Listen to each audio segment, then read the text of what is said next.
Pernahkah kalian melihat silsilah keluarga sampai generasi ke-18? Gimana rasanya kalau ternyata untuk kita bisa lahir, dibutuhkan lebih dari 260.000 kakek nenek leluhur? Wah, ondel-ondel sampai melongo pas tahu kenyataannya. Apalagi saat dia menemukan foto kakek buyut Cilawagi tergantung di dinding rumah lama, terus silaturahmi bareng keluarga besar, dan buka buku silsilah kuno peninggalan kakek. Gimana reaksi ondel-ondel saat tahu siapa saja leluhurnya? Dan apa yang dia pelajari dari nasab keturunannya? Yuk ikuti cerita lengkapnya. Assalamualaikum warahmatullahi wabarakatuh, teman-teman semuanya. Selamat datang kembali di channel kami, tempat di mana cerita seru, penuh hikmah, dan kocak selalu hadir bareng ondel-ondel kesayangan kita. Semoga kalian semua dalam keadaan sehat, bahagia, dan tetap semangat menjalani hari. Sebelum lanjut ke kisahnya, yuk bantu channel ini terus berkembang dengan cara klik like, tulis komentar kalian di bawah, dan jangan lupa subscribe ya. Karena dukungan kalian membuat kami makin semangat bikin cerita yang makin seru dan bermanfaat. Dan seperti biasa, yuk tulis sholawat kepada Nabi Muhammad SAW dan keluarganya di kolom komentar. Misalnya, Allahumma sholli ala Muhammad wa ala a'ali Muhammad. Jangan lupa juga tulis dari kota atau daerah mana kalian nonton video ini.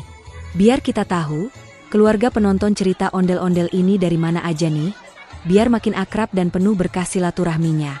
Siang itu, matahari bersinar lembut di langit Cilawagi, sebuah desa kecil yang tenang di pinggir kota.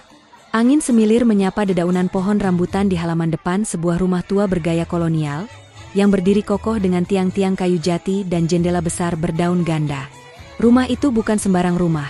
Itu adalah rumah peninggalan leluhur keluarga besar ondel-ondel, tempat bersemayamnya kenangan, sejarah, dan kisah-kisah yang tak pernah tertulis di buku manapun.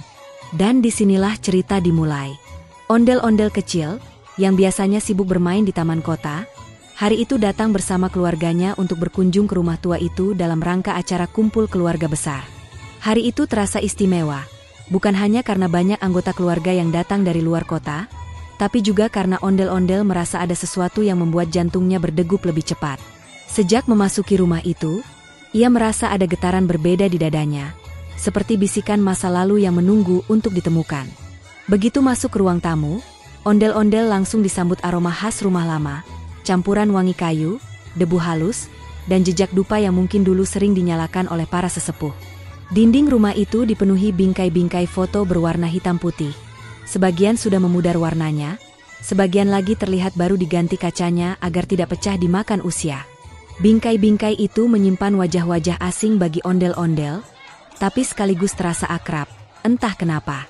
Matanya lalu terpaku pada satu foto besar di tengah-tengah dinding, di antara foto-foto lainnya. Foto itu menampilkan sosok lelaki tua berjenggot putih, mengenakan kain batik khas pesisir dan memegang tongkat kayu jati yang tampak seperti warisan turun-temurun. Wajahnya tenang, matanya tajam namun lembut. Di bawah foto itu tertulis dengan tinta hitam, Mbah Cilawagi, 1883-1975. Tanpa sadar, ondel-ondel melangkah mendekat dan menatap foto itu lebih dalam, seolah foto itu bisa berbicara langsung kepadanya. Siapa ini? Tanya ondel-ondel kepada sepupunya yang lebih tua, yang sedang duduk sambil menyeruput wedang jahe di kursi rotan dekat jendela.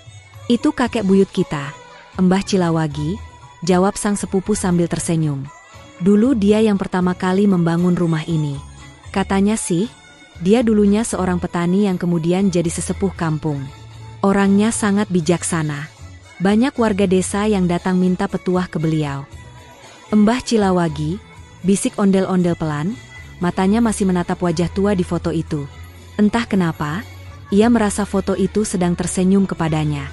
Ada kehangatan yang tak bisa dijelaskan dalam tatapan mata Mbah Cilawagi, seolah mengajaknya berbicara, menceritakan sesuatu yang penting. Dari situlah rasa penasaran ondel-ondel mulai tumbuh. Siapa sebenarnya para leluhurnya? Bagaimana perjalanan hidup mereka? Dari mana mereka berasal? Dan bagaimana silsilahnya bisa sampai pada dirinya yang sekarang tinggal di era TikTok, smartphone, dan teknologi canggih? Ia mulai bertanya-tanya, kalau Mbah Cilawagi adalah kakek buyutku, berarti di atas beliau masih ada buyutnya lagi, dan buyut dari buyut itu. Tapi, siapa nama mereka? Apa pekerjaan mereka? Apakah ada yang menjadi pahlawan? Apakah ada yang juga suka menari seperti aku? Atau mungkin ada yang hidup di zaman kerajaan? Pertanyaan demi pertanyaan muncul dalam benak ondel-ondel, seperti gelombang air yang terus mendorong rasa ingin tahunya. Ia pun mulai berjalan keliling ruangan, mengamati satu persatu foto di dinding. Ada foto sepasang suami istri dengan pakaian Belanda, ada yang mengenakan surjan dan belangkon, ada pula yang tampak seperti guru dengan papan tulis di belakangnya. Di rak-rak kayu, ia melihat berbagai benda peninggalan kuno, lampu minyak, jam weker tua, bahkan ada buku kecil bertulisan aksara Jawa. Ondel-ondel lalu mendekat ke rak buku di pojok ruangan. Di sana ia menemukan sebuah album tebal berwarna coklat tua, dengan sampul kulit yang sudah mulai terkelupas. Di bagian depannya tertulis, Silsilah Keluarga Besar Trah Cilawagi. Matanya berbinar. Ini dia, bisiknya dengan penuh semangat. Ia tahu, di dalam album itu mungkin tersembunyi jejak-jejak masa lalu yang bisa menjawab semua rasa ingin tahunya. Tapi belum sempat ia membuka album itu, ibunya memanggil dari dapur, "Endel, ayo bantu angkat piring dulu buat makan siang." Dengan setengah hati, ondel-ondel menjawab, "Iya Bu." Tapi dalam hatinya, album itu sudah memanggil-manggil, meminta untuk dibuka. Ia merasa seperti sedang diambang petualangan baru, bukan petualangan ke gunung atau pantai, tapi petualangan menuju akar sejarah dirinya sendiri. Dan benar saja, siang itu, meskipun sibuk membantu menyiapkan makan siang dan menyapa para kerabat yang datang, ondel-ondel tak henti-hentinya melirik ke arah rak buku itu. Ia merasa ada sesuatu yang sedang menantinya di balik lembaran-lembaran tua itu.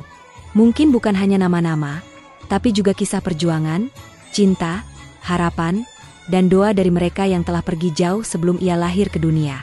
Tak disangka, pertemuannya dengan foto Mbah Cilawagi hari itu menjadi titik awal perjalanannya memahami siapa dirinya sebenarnya. Dan dari situ pula ia mulai mengerti bahwa menjadi ondel-ondel bukan hanya soal memakai kostum besar dan menari di jalan, tapi juga soal menjaga warisan budaya, menghargai sejarah keluarga, dan melestarikan nilai-nilai yang diwariskan para leluhur dengan penuh cinta. Setelah makan siang bersama seluruh keluarga besar, suasana rumah Mbah Cilawagi pun semakin hidup. Obrolan di ruang tamu terdengar ramai, tawarnya terdengar dari sudut ke sudut, dan aroma kue cucur serta onde-onde dari dapur membuat suasana makin akrab. Anak-anak kecil berlarian di halaman, sementara para orang tua sibuk berbagi cerita masa kecil mereka yang lucu-lucu. Ondel-ondel duduk di sudut ruang tamu, masih memegang album silsilah keluarga yang tadi ia temukan. Kali ini, tidak ada yang bisa menghentikannya untuk membuka lembar demi lembar kisah para leluhur yang tertulis rapi di buku tersebut. Album itu ternyata bukan sekadar kumpulan nama, tapi benar-benar ditulis dengan penuh cinta. Di dalamnya, ada diagram silsilah berbentuk pohon besar. Bagian akarnya diberi nama Ki Gede Cilawagi, lalu menjalar ke atas dengan ratusan cabang nama anak-anak keturunannya. Di setiap nama, ada keterangan singkat, tahun lahir, tempat tinggal, pekerjaan, dan jika sudah meninggal, tahun wafatnya. Beberapa nama bahkan memiliki catatan kisah hidup singkat, seperti pernah bertugas sebagai camat pertama di Cilawagi, atau pendiri kelompok Tani Ngudi Makmur tahun 1957. Ondel-ondel membalik-balik halaman sambil sesekali menggumamkan nama-nama asing. Siapa ini? Eyang Wareng? Terus ini? Eyang Udeg-Udeg? Wah, namanya aneh-aneh ya. Tapi makin ia membaca, makin ia sadar betapa luas dan dalamnya akar keluarganya. Betapa banyak orang yang hidup, berjuang, bekerja, jatuh cinta, dan membesarkan anak. Semua demi keberlanjutan sebuah garis nasab yang pada akhirnya sampai kepadanya. Ia merasa seperti sedang membaca sebuah novel sejarah, tapi tokoh utamanya adalah dirinya sendiri. Tak lama kemudian, datanglah kakek Toro, kakek dari pihak ayah ondel-ondel, yang dikenal bijak dan suka bercerita. Ia duduk di sebelah ondel-ondel, melihat cucunya itu serius memandangi buku silsilah. "Kamu tertarik sama nasab keluarga kita, Endel?" tanya kakek Toro sambil tersenyum lembut. "Iya kek, ternyata keluarga kita luas banget ya. Aku tadi nemu nama Mbah Cilawagi, terus nemu juga nama-nama yang aku belum pernah dengar seumur hidup," jawab ondel-ondel dengan antusias. Kakek Toro mengangguk pelan, lalu berkata dengan suara tenang tapi penuh makna, "Endel, pelajarilah nasabmu. Garis keturunan itu bukan cuma soal siapa ayahmu, siapa kakekmu, tapi juga tentang bagaimana kamu bisa menyambung silaturahmi, menjaga persaudaraan, dan menghormati darah yang mengalir dalam tubuhmu. Rasulullah Shallallahu Alaihi Wasallam pernah bersabda, pelajarilah nasab kalian, karena dengannya kalian bisa menyambung silaturahmi. Dan silaturahmi itu menumbuhkan kecintaan dalam keluarga, memperbanyak harta, dan memperpanjang umur. Mata ondel-ondel membesar. Ia tahu silaturahmi itu penting, tapi baru kali ini ia merasakannya sampai ke hati. Ia melihat dengan mata kepala sendiri betapa hangatnya suasana ketika keluarga besar berkumpul, meski sebagian besar belum pernah ia temui sebelumnya. Ada Pakdhe, Budhe, kakak sepupu dari kota, bahkan ada yang datang dari luar negeri hanya untuk hadir dalam acara ini. Semua berbagi cerita, tawa, bahkan air mata nostalgia. Dan itu semua terjadi karena adanya ikatan yang bernama nasab. Kakek Toro melanjutkan, kita ini bagian dari terah besar, Endel. Kalau kamu tahu dari mana asalmu, kamu akan lebih mudah menemukan kemana arahmu. Dan kalau kamu tahu siapa saudaramu, kamu akan selalu punya tempat untuk pulang, meskipun dunia ini seluas lautan. Kata-kata itu menancap di hati ondel-ondel. Ia lalu bangkit dan menghampiri keluarga yang sedang berkumpul di ruang tengah. Ia menyapa satu persatu, menanyakan hubungan mereka, mencoba mengingat nama-nama dan cerita yang mereka bagikan. Ia merasa seperti penjelajah dalam peta besar bernama keluarga, dan setiap langkah yang ia ambil membuat jiwanya semakin kaya. Tak lama kemudian, acara pun dilanjutkan dengan sesi pembacaan sejarah keluarga. Paman tertua membuka lembaran sejarah keluarga dari cetakan yang sudah dilaminating. Ia membacakan dengan lantang asal-usul keluarga dari masa Mataram Islam, perpindahan ke pesisir utara Jawa, hingga akhirnya menetap di Cilawagi. Diceritakan pula bagaimana salah satu leluhur mereka pernah menyembunyikan para pejuang kemerdekaan di rumah ini, menjadikannya sebagai tempat aman dari penjajahan Belanda. Semua mendengarkan dengan seksama, termasuk ondel-ondel yang matanya terus berkaca-kaca. Bayangkan, Endel, bisik sepupunya dari samping, kalau nggak ada mereka, mungkin kita nggak ada di sini sekarang. Ondel-ondel mengangguk, memeluk erat album silsilah itu ke dadanya. Dalam hati ia berjanji, akan menjaga ikatan ini. Ia akan belajar tentang siapa saja yang membentuk dirinya, bukan hanya secara biologis, tapi juga secara nilai, semangat, dan cinta. Hari itu ia tak hanya belajar tentang nama-nama leluhurnya, tapi juga belajar bagaimana sebuah keluarga bisa tumbuh kokoh jika akarnya kuat dan dijaga bersama. Dan saat matahari mulai miring ke barat, keluarga besar mulai berfoto bersama di halaman rumah. Ondel-ondel berdiri di barisan depan, dengan album silsilah di tangannya. Ia tersenyum lebar, bukan hanya karena bahagia bertemu sanak saudara, tapi karena hatinya merasa penuh. Ia tidak lagi sendirian di dunia ini. Ia adalah bagian dari pohon besar yang akarnya menembus sejarah, dan daunnya menjulang ke masa depan. Malam itu, setelah para kerabat berpamitan satu persatu dan suasana rumah kembali tenang, ondel-ondel duduk sendirian di ruang tamu dengan segelas susu jahe hangat buatan Bulik Ivo. Ia membuka kembali buku silsilah keluarga milik kakek Toro. Lampu gantung tua bergoyang pelan, menciptakan bayangan-bayangan temaram di dinding rumah peninggalan Mbah Cilawagi. Dalam kesunyian malam yang hangat itu, ondel-ondel merasa seperti sedang berbicara dengan para leluhurnya, satu persatu, melalui nama-nama yang terukir dalam buku itu. Dan malam itu juga, ia memutuskan untuk melakukan sesuatu yang belum pernah terpikirkan sebelumnya. Mempelajari nasab dari garis ayahnya sampai ke generasi ke-18. Ia mengambil pensil dan buku catatan kecil dari tasnya. Lalu, dengan penuh rasa penasaran dan semangat, ia mulai menulis dari yang paling ia kenal, dirinya sendiri. Lalu, ia tulis nama ayahnya, kemudian kakeknya, dan seterusnya. Ia membaca dari buku silsilah yang dipegangnya, tapi beberapa nama di generasi yang lebih tua hanya muncul sebagai angka dan istilah, Eyang Wareng, Eyang Udheg-Udheg, Eyang Gantung Siwur. Nama-nama itu terasa magis, unik, dan seperti mengandung cerita-cerita besar di baliknya. Ondel-ondel pun tergerak untuk tidak sekadar menghafal, tapi juga memahami struktur garis keturunan itu secara sistematis. Ia teringat ucapan guru matematikanya di sekolah dulu, yang pernah menjelaskan tentang silsilah keluarga dalam pelajaran kombinatorika. Sang guru berkata bahwa untuk menghitung jumlah leluhur secara teoritis, kita bisa menggunakan rumus sederhana. 2N, di mana N adalah jumlah generasi ke atas dari kita. Rumus ini menggambarkan bahwa setiap orang memiliki 2 orang tua, lalu 4 kakek nenek, 8 buyut, 16 canggah, dan seterusnya. Jumlah itu akan terus berlipat ganda setiap naik 1 generasi. Wah, kayak deret eksponensial, ya? Gumam ondel-ondel sambil menuliskan angka-angka itu satu persatu. Ia mulai menghitung secara manual. Untuk generasi pertama, yaitu orang tuanya, tentu ada 2 orang, ayah dan ibu. Lalu generasi kedua ada 4 eyang, 2 dari pihak ayah, 2 dari pihak ibu. Generasi ketiga ada 8 eyang buyut. Generasi keempat ada 16 eyang canggah. Dan begitu seterusnya. Tangannya mulai menulis.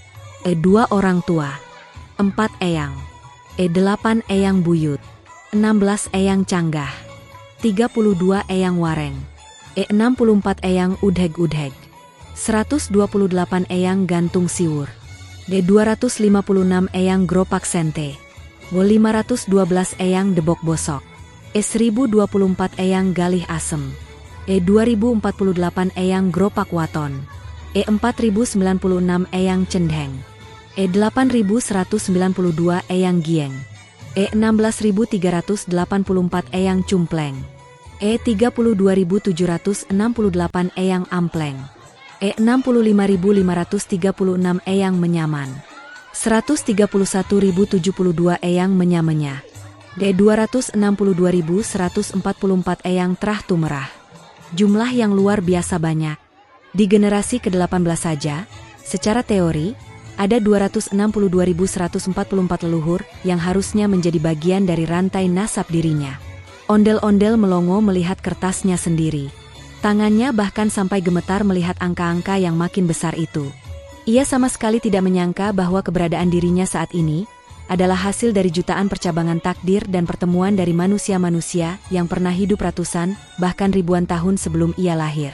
Berarti, buat aku bisa lahir, ada lebih dari 200.000 kakek nenekku yang saling bertemu dan melahirkan keturunan secara berurutan, dari generasi ke generasi, pikir ondel-ondel. Matanya berkaca-kaca, bukan karena takut, tapi karena rasa kagum yang luar biasa. Ia merasa sangat kecil di hadapan luasnya sejarah keluarganya. Tapi di saat yang sama, ia juga merasa sangat berarti, karena ia adalah hasil akhir dari seluruh rangkaian itu. Sebuah titik kecil yang membawa gen, cerita, nilai, dan warisan dari semua mereka yang datang sebelumnya. Malam itu, ondel-ondel menempelkan semua angka-angka dan nama leluhur ke sebuah pohon keluarga di selembar kertas karton. Ia menggambar akar besar yang mewakili Mbah Cilawagi. Lalu dari situ ia cabangkan ke atas menjadi 2, lalu 4, lalu 8, dan terus bertambah, sampai memenuhi hampir seluruh permukaan karton. Ia menamainya, Pohon Nasabku. Di atas karton itu, ia tuliskan kalimat yang membuat bulu kuduknya berdiri sendiri. Untuk aku bisa lahir, dunia ini harus membentuk lebih dari 262.000 takdir yang saling bersilangan. Di tengah kesibukannya menulis dan menghitung, ondel-ondel tiba-tiba teringat cerita kakek Toro tadi sore. Bahwa para leluhur mereka dulu banyak yang menjadi tokoh desa, pendiri masjid, pejuang kemerdekaan, penari topeng, penabuh gamelan, bahkan ada yang dikenal sebagai pengobat kampung.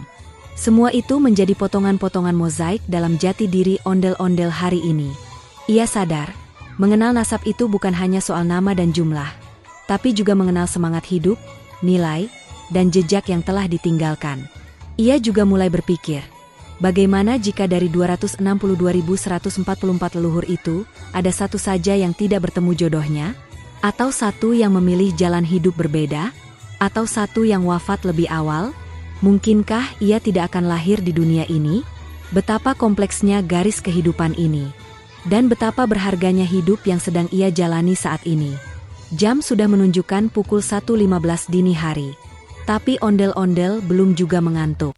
Ia menulis lagi di halaman belakang bukunya, kali ini bukan silsilah atau angka, tapi sebuah kalimat, aku harus menghormati hidupku, karena untuk aku hadir di dunia ini, ada ratusan ribu kehidupan lain yang berkorban. Keesokan harinya, setelah sarapan bersama keluarga besar yang masih menginap, ondel-ondel kembali masuk ke kamar dan membawa serta buku silsilah yang semalam belum selesai ia pelajari. Pikirannya masih dipenuhi rasa penasaran. Bagaimana bisa manusia memiliki leluhur sebanyak itu hanya dalam 18 generasi ke atas? Ia ingin memahami secara ilmiah, logis, dan matematis. Maka, kali ini ia duduk di depan meja belajarnya, membuka buku tulis barunya, dan menulis di bagian atas halaman, menghitung jumlah leluhur menggunakan rumus 2. Ia ingat pelajaran matematika di sekolah kelas 5, tentang perpangkatan. Guru Santi, guru matematikanya yang sabar, pernah menjelaskan bahwa 2 berarti 2 dikalikan dengan dirinya sendiri sebanyak n kali. Jadi misalnya 2 berarti 2, 2, 2, 8. Nah, itu bisa diterapkan untuk menghitung jumlah leluhur kita. Karena setiap orang pasti punya 2 orang tua, dan orang tua kita juga punya 2 orang tua, dan seterusnya. Artinya, jumlah nenek moyang kita di setiap generasi ke atas akan selalu 2 kali lipat lebih banyak dari generasi sebelumnya. Ondel-ondel kemudian mulai menuliskan deretnya. Generasi 1, orang tua 2, 1, 2. Generasi 2, kakek nenek 2, 2, 4. Generasi 3, buyut 2, 3, 8. Generasi 4, canggah 2, 4, 16. Generasi 5, wareng 2, 5, 32. Generasi 6, udheg-udheg 2, 6, 64. Generasi 7, gantung siwur 2, 7, 128. Generasi 8, gropak sente 2, 8, 256. Generasi 9, debok bosok 2, 9, 512. Generasi 10, galih asem 2, 10, 1024. Generasi 11, gropak waton 2, 11, 2048. Generasi 12, cendeng 2, 12, 4096. Generasi 13, gieng 2, 13, 8192. Generasi 14, cumpleng 2, 14, 16384. Generasi 15, ampleng 2, 15, 32768. Generasi 16, menyaman 2, 16, 65536. Generasi 17, menyamenya 2, 17, 131.072. Generasi 18, terah tumrah 2, 18, 262.144. Ondel-ondel terdiam cukup lama setelah melihat angka 262.144 di halaman bukunya. Ia sadar bahwa angka itu bukan main-main. Bukan cuma angka kosong. Tapi sebuah perwakilan dari ratusan ribu manusia yang pernah hidup, bernafas, punya kisah masing-masing, dan akhirnya berkontribusi atas hadirnya dirinya di dunia ini. Ia mulai membayangkan bagaimana rupa para leluhurnya, pakaian yang mereka kenakan, makanan yang mereka makan, bahasa yang mereka ucapkan, dan tantangan hidup yang mereka hadapi. Semuanya tersembunyi di balik angka-angka itu. Jadi, semua ini artinya aku adalah hasil dari 262.144 keputusan hidup. Batin ondel-ondel sambil menatap rumus yang kini terasa lebih sakral daripada rumus matematika biasa. Ia merasa seperti menemukan jembatan antara ilmu pengetahuan dan rasa syukur. Rumus 2, N bukan cuma sekadar pelajaran kelas, tapi juga pelajaran kehidupan yang dalam. Lalu ia memutuskan untuk menggambar skema visual di kertas lebar. Di bagian bawah ia tuliskan namanya sendiri, ondel-ondel. Di atasnya, 2 lingkaran yang mewakili ayah dan ibu. Di atasnya lagi, 4 lingkaran untuk keempat kakek neneknya. Ia terus menggambar pohon itu secara manual, hingga mencapai 18 tingkat. Setiap tingkat, jumlah lingkaran jadi 2 kali lebih banyak. Ketika ia selesai menggambar generasi ke-18, kertasnya sudah penuh. Ia butuh tambahan kertas untuk menyambung, dan bahkan meja belajarnya tidak cukup luas untuk menampung semuanya. Ia lalu menempelkan kertas tambahan ke tembok dengan selotip. Dinding kamarnya kini berubah menjadi pohon silsilah interaktif. Ia mulai membayangkan, kalau setiap nama leluhurnya bisa ia ketahui, bisa ia telusuri sejarahnya, mungkin akan ada ratusan ribu cerita. Mungkin ada yang seorang ulama di tanah Jawa, mungkin ada yang pernah menjadi pendekar di masa penjajahan Belanda, mungkin ada yang bekerja sebagai penabuh gamelan istana, atau petani yang ulet menjaga sawah dari pagi sampai malam. Mungkin ada yang mengungsi karena peperangan, mungkin ada yang mengembara dari desa ke desa. Semuanya bersatu dalam garis takdir yang bermuara padanya. Kemudian, Ondel-ondel mencoba berpikir lebih dalam lagi. Ia sadar bahwa garis keturunan itu seperti program yang sudah diatur dengan presisi. Tidak mungkin seseorang hadir ke dunia ini tanpa ada perhitungan yang sangat teliti. Ia membayangkan bagaimana leluhurnya dulu saling bertemu dengan cara yang mungkin ajaib. Seorang laki-laki menolong perempuan yang terjatuh di sungai, lalu akhirnya menikah. Seorang gadis bertemu dengan calon suaminya karena sama-sama pengungsi, lalu membentuk keluarga baru. Jika satu saja dari pertemuan itu tidak terjadi, maka ia, ondel-ondel, tidak akan pernah ada. Ia menghela napas panjang dan membatin, aku harus mengenal mereka. Aku harus mencintai mereka. Karena mereka bukan hanya orang-orang dari masa lalu, mereka adalah bagian dari jiwaku. Ia merasa seakan-akan seluruh leluhurnya sedang melihatnya dari balik waktu. Ia merasa tak sendiri. Ia merasa punya warisan yang besar, yang harus dijaga dan dilanjutkan. Maka sejak hari itu, ondel-ondel mulai membuat proyek pribadi. Ia ingin menelusuri siapa saja nama-nama leluhurnya yang masih bisa dilacak. Ia ingin tahu sejarahnya, kampung halamannya, bahkan kalau bisa mengunjungi tempat-tempat yang pernah menjadi bagian dari kisah leluhurnya. Ia ingin merangkai cerita mereka, karena setiap nama adalah sebuah kisah yang patut dihormati. Ia juga mulai membuat salinan dari silsilah itu ke dalam bentuk digital. Ia minta bantuan Kak Winda, sepupunya yang jago komputer, untuk membuat aplikasi kecil yang bisa menampilkan pohon keluarga dari generasi ke generasi. Lalu mereka sama-sama menginput nama-nama yang diketahui, dan untuk generasi yang lebih jauh, mereka beri kode angka. Aplikasi itu diberi nama Trah Kita. Lewat aplikasi itu, ondel-ondel bisa menunjukkan kepada saudara-saudaranya bahwa mereka semua punya akar yang sama, dan bahwa silaturahmi bukan hanya tentang bertemu saat lebaran, tapi juga mengenali siapa diri kita sebenarnya. Beberapa minggu setelah itu, semangat ondel-ondel dalam mempelajari silsilah keluarga makin berkobar. Ia tidak hanya menyimpan catatan pohon keluarga dalam bentuk aplikasi, Trah Kita, buatan Kak Winda, tapi juga mulai mengumpulkan foto-foto lama, surat-surat keluarga, bahkan merekam cerita dari para sepuh dalam bentuk video. Ia menyadari satu hal penting, mengetahui nasab bukan hanya untuk pamer silsilah atau sekadar tahu siapa kakek buyut kita, tapi untuk menumbuhkan cinta, saling menyambung hati, dan mempererat persaudaraan yang mungkin selama ini renggang atau terlupakan. Hari itu ondel-ondel mengajak keluarganya kembali berkumpul. Tidak hanya keluarga inti, tapi juga kerabat jauh dari berbagai kota. Ada yang datang dari Serang, Garut, Ciamis, Cilacap, bahkan dari luar Jawa seperti Palembang dan Makassar. Mereka mengadakan acara bertajuk Tasyakur Keturunan.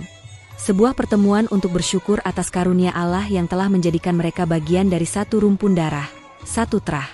Acara itu digelar di balai warga dekat rumah kakek mereka di Cilawagi. Meja panjang penuh dengan makanan khas daerah, karedok, empal gentong, nasi jamblang, dan tak lupa dodol khas Garut yang digulung rapi dalam plastik warna-warni. Ondel-ondel ditunjuk sebagai pemandu acara. Dengan suara mantap dan mata berbinar, ia membuka pertemuan dengan membaca surah Al-Fatihah untuk para leluhur.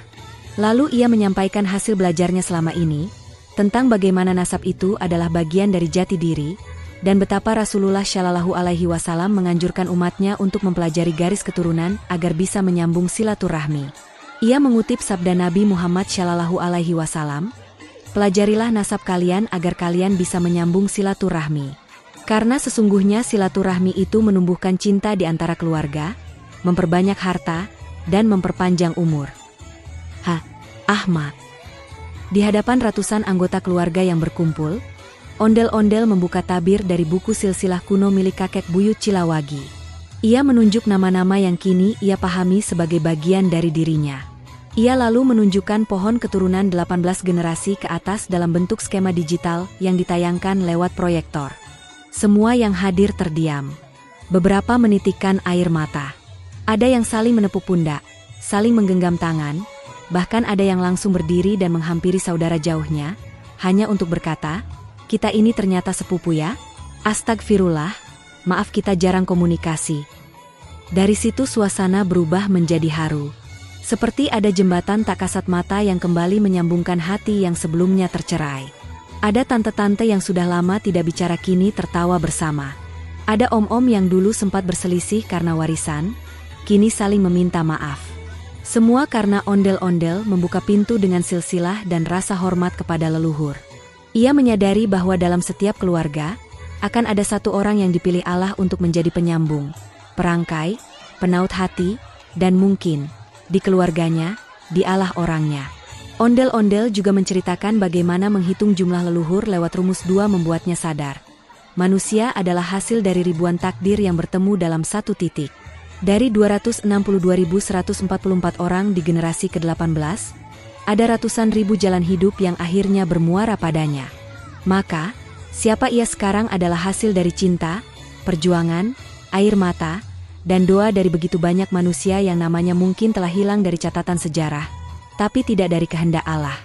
Mereka adalah bagian dari dirinya, dan karena itu, dia tidak boleh sombong, tidak boleh merasa sendirian, dan tidak boleh lupa diri. Ia harus menjadi penerus yang menjaga nilai, adab, dan kasih sayang. Pertemuan itu tidak hanya jadi ajang nostalgia atau reuni, tapi berubah menjadi awal gerakan baru. Beberapa anggota keluarga membentuk grup WhatsApp, Trah Cilawagi Bersatu.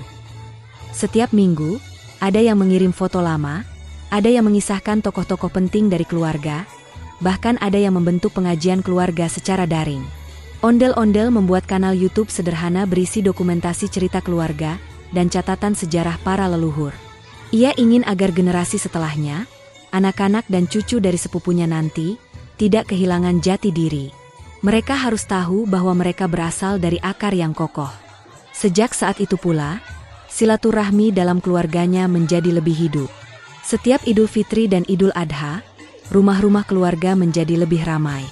Setiap ada hajatan, semua datang dengan penuh semangat, bukan sekadar basa-basi, tapi karena benar-benar merasa memiliki satu sama lain. Ondel-ondel merasa bangga, bukan karena ia tahu silsilahnya sampai generasi ke-18, tapi karena dari pengetahuan itu lahir rasa cinta, tanggung jawab, dan semangat menjaga warisan kasih sayang. Ia tersenyum sambil menutup bukunya malam itu. Di dinding kamar, foto kakek buyut Cilawagi masih tergantung dengan anggun. Tapi kini, tidak hanya sebagai potret tua yang usang, melainkan sebagai pengingat akan akar kehidupan yang mendalam. Terima kasih, Kek. Dari engkau, aku mulai mengenal siapa diriku, bisik ondel-ondel dengan mata berkaca-kaca. Ia pun menulis satu kalimat penutup dalam buku hariannya. Silaturahmi adalah jalan pulang, bukan hanya pulang ke rumah, tapi pulang ke hati yang saling menyayangi dalam satu darah. Nah teman-teman, dari kisah ini kita bisa belajar bahwa mempelajari silsilah keluarga bukan cuma sekadar tahu nama leluhur, tapi juga cara menyambung hati dan mempererat cinta di antara saudara. Semakin tahu kita dari mana asal kita, semakin kita bisa menghargai siapa diri kita. Dan jangan lupa ya, silaturahmi itu bukan cuma bikin hati tenang, tapi juga memperpanjang umur dan menambah rezeki. Itu janji dari Nabi Muhammad SAW. Kalau kalian suka dengan cerita ini, jangan lupa like, komen, dan share ke grup keluarga kalian. Siapa tahu ada yang belum tahu kalau mereka sepupuan sama kamu. Sampai jumpa di cerita ondel-ondel selanjutnya. Wassalamualaikum warahmatullahi wabarakatuh.